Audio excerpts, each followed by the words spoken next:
tash po dal jashtë modestisë, mirë po unë në këtë fushë kam punuar që nga viti 2006. Konkretisht kam qenë involvuar, do thëmë po folëm për një përvojë 20 vjeçare që kemi të bëjmë me atë. Edhe mund ta them me plot përgjegjësi dhe me informata të sakta se çka ka ndodhur në kontekst të reformave dhe në kontekst të veprimeve qeveritare, për shembull. Kemi pas intervenime të vazhdueshme nga donatorët që kanë dhënë fonde dhe kanë bërë përpjekje që t'japin shembuj të mirë përmes pilot projekteve.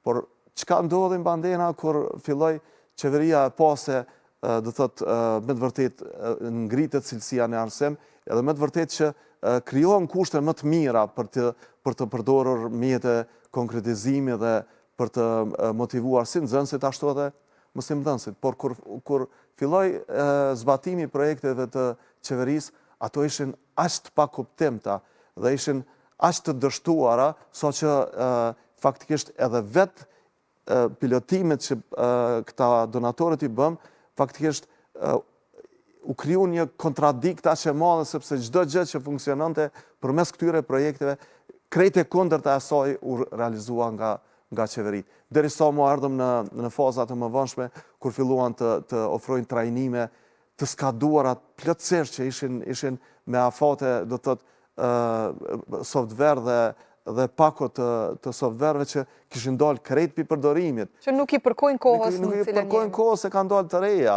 por nuk kishte problemi të krejt përmbajtja, sepse ata mundin dhe në çdo kohë i këshillonim dhe ishim aty për t'ju treguar që kjo nuk funksionon. Po kujt i tregosh?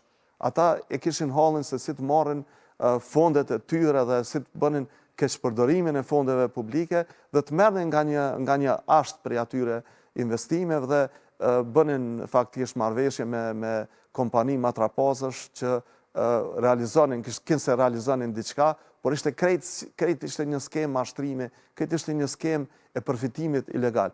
Dhe prokuroria, shteti jon, ato keqpërdorime nuk janë bërë prej një shteti tjetër ose prej qeveritarëve, po ato janë bërë nga vet njerëzit që janë në sistemin tonë. Edhe sot, kënd do ta fajsosh që ne kemi këtë gjendje? Po fajsoje vetën tënde. Ne jemi vetë fajtorët kryesor që kemi këtë gjendje.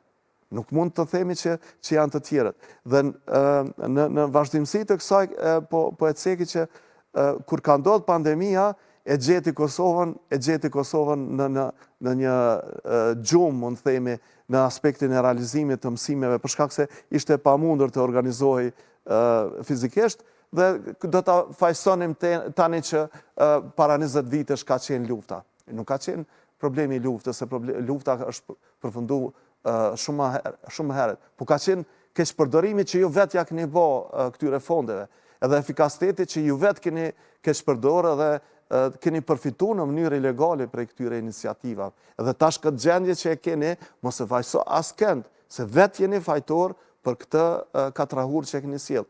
Por fatkeqësisht, çka ndodh me ata persona, ata ende janë këtu në Kosovë. Ende këtu dalin, e kanë gojnë plot patriotizëm, e tregojnë profesionalizëm, kanë marrë grada. Madje edhe mburën, ndoshta. Po, ata mburën me punën që kanë bërë, me dështimet e tyre, mburën se shoqëria jonë kosovare nuk është në gjendje